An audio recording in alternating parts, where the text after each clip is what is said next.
All right, everybody, welcome. This is going to be an introduction to environmental science. You can watch this video if you were reviewing or previewing and we haven't covered it yet, or if you're going through it and you want to just kind of make sure you understand what's going on. Check out the video; should help you out. Let's begin. All right, so first, what is environmental science? That's kind of the big question we're trying to figure out. What is environmental science? It's pretty much what it sounds like. Environmental science is the study of the impact of humans on the environment. So pretty much how us as humans affect the environment. There are many fields of study that kind of are compiled into environmental science. The main one is ecology. Ecology is the study of how living things interact with each other and with their non-living environment.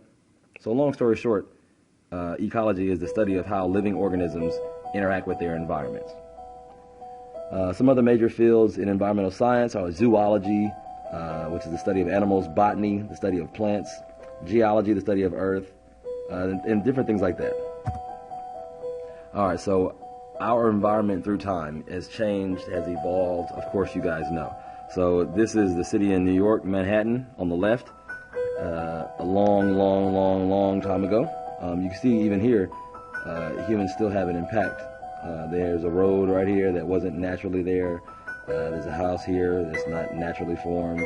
There might be some boats out there in the water.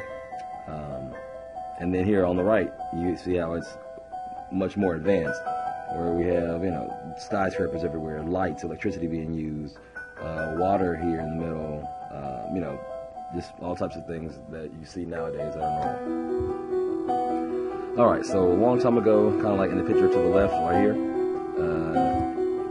humans were hunter-gatherers, and hunter-gatherer is pretty much what it sounds like, a hunter and a gatherer. So it says in most human history, people were hunter-gatherers, which are people who obtained food by collecting plants and by hunting wild animals or scavenging, for their foods. So that's how they got their food, by either hunting and killing, gathering up plants, or if something else was hunted and killed, they came over and got the rest of it. Alright, so we're going to talk about two different revolutions, the agricultural revolution and the industrial revolution. So the first one we'll talk about is the agricultural revolution. Now, I'm not going to read every single thing on the screen, so again, you can pause it whenever you like and read. I'm kind of just going to give you the overall understanding of what's going on. So in the agricultural revolution, long story short, it's when the hunter-gatherers began to actually collect different seeds and domesticate animals, to where they had animals as pets, or they used them for growing food or to kind of manage the land. So that's what the kind of whole agricultural revolution is like, the change in the way that humans interact with their environment. So agriculture, and this is the definition straight off the screen, it's the practice of growing, breeding, and caring for plants and animals that are used for food, clothing, housing, transportation, and other purposes. All right, so now here goes the other one, the industrial revolution. So long story short, this is the big boom or the big bang of things being mass produced, produced in factories, us using fossil fuels in order to make gas or make oil, to be used to power different things that we use now, like motor vehicles, cars, trains, buses, planes, things like that. And they also use water power as well. So there's so many different types of power that we use today, how we kind of consume energy. But this is kind of like the big boom of that. So all the different factories you see popping up and things like that, that's the industrial revolution. So obviously that has a big impact on the environment. So effects on the population. One reason there is so many environmental problems today is that both the agriculture and the industrial revolution allowed human populations to grow so much more quickly. They grow at a rapid pace, to where basically the environment couldn't even handle it. So there lies problems. And this is just an animated kind of graph down here. You have the population growing slowly over a long period of time. And then once the agricultural and industrial revolution hit, population growth took off, because we were able to move goods more quickly and further away, produce food more quickly, and again, spread it around, distribute it, and just, it allows us to basically grow too quickly. All right, here goes talking about the environmental problems. So there are pretty much three general categories: resource depletion, pollution, and loss of biodiversity. So don't worry about it if you don't know what depletion means or resource depletion, or if you don't know what biodiversity is. We're going to cover it in just a second. So here we go. Resource depletion. We talk about, you hear about, natural resources all the time. A natural resource is any natural material that is used by humans. All right. You hear about renewable and non-renewable ones. So renewable resources are resources that can be replaced reasonably quick by natural processes. So things that can pretty much come back pretty quickly. And then non-renewable resources are things that take a lot longer to regenerate. Moving on to the next problem, pollution. We pretty much all have a good idea about what pollution is. So, but here's pollution is defined as an undesired change in air, water, or soil that adversely affects the health, survival, or activities of humans or other organisms. Pollution can be biodegradable or non-biodegradable. Biodegradable means that over time it'll pretty much decompose and kind of go back to the earth. Last one, loss of biodiversity. Here's that term, bio, which means life, diversity, which means variety or different. So the number and variety of species that live in an area, the type of plants that live there, the type of animals that live there, that's all compiled into the term biodiversity. So many species have become extinct. I think that might be like the dodo bird from a long time ago that you heard about when you studied dinosaurs or things like that. Basically, when a species becomes extinct, it's no longer around anymore. It had issues surviving and reproducing, therefore it becomes extinct and it is no longer here. Here's a concept called the tragedy of the commons. All right, so again, I'm not going to read every single thing off the page, but it was pretty much an essay published by an ecologist named Garrett Hardin. And the tragedy of the commons is pretty much saying this, that there's a problem when many people have to share a good or share some type of resource. So let's see what it says down here.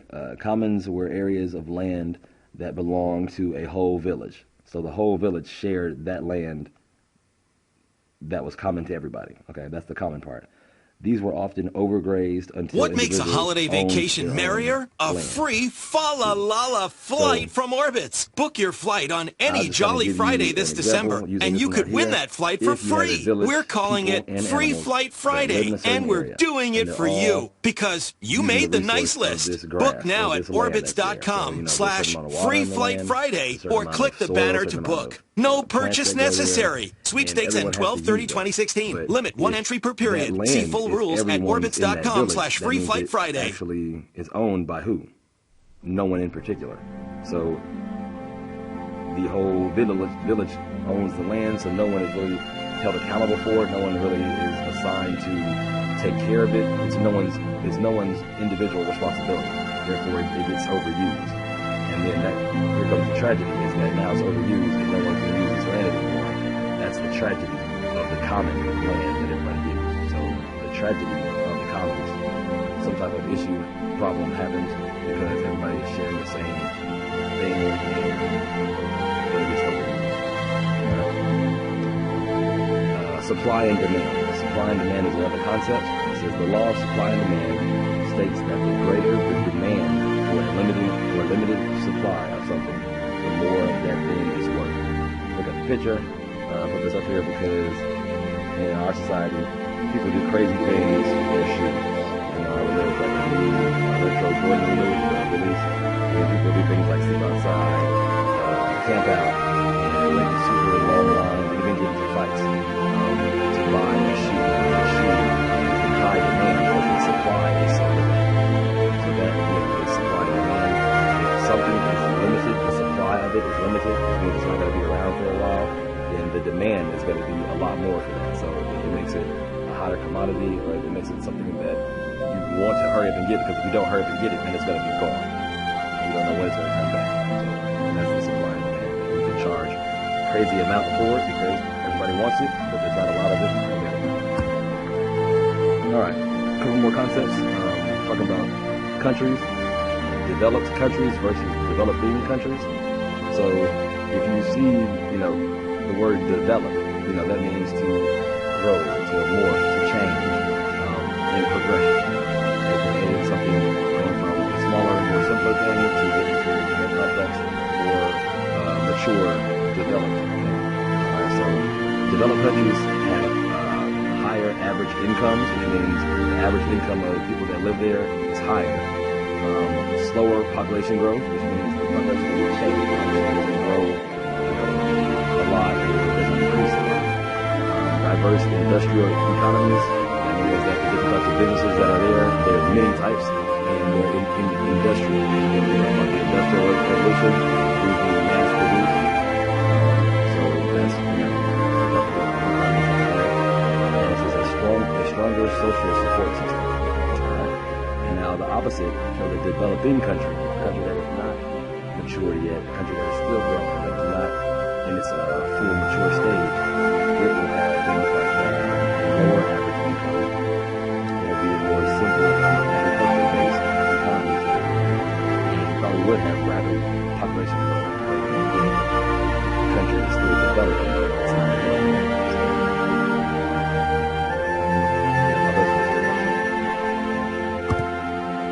Couple more concepts.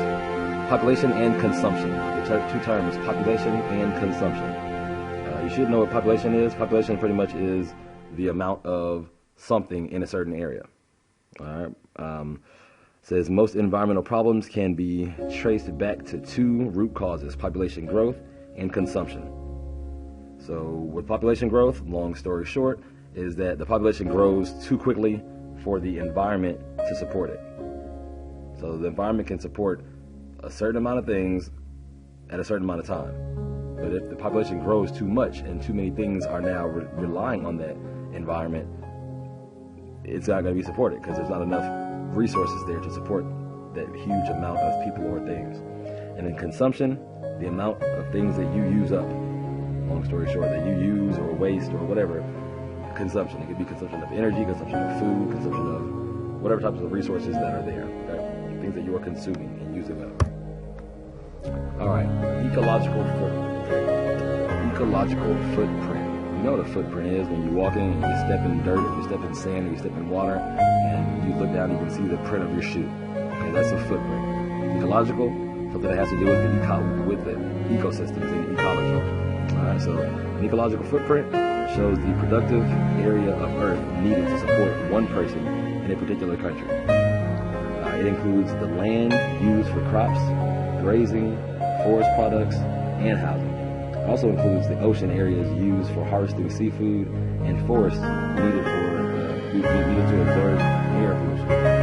Basically, the different things that you do on Earth, the food you eat, the places you use to get your food, the area you live in and operate in, the air you breathe, the carbon dioxide you put back into the atmosphere, all the different things that you use up and that you affect, that's your ecological footprint. A sustainable world. Sustainability. The condition in which human needs are met in such a way that human populations can survive indefinitely.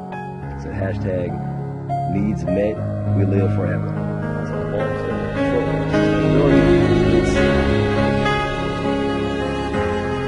It's pretty much humans living to their means without using excess, wasting excess, so that way our future will also have enough to live on and be fine. So it's us living and taking care of ourselves, not wasting and consuming too much, so that way our future,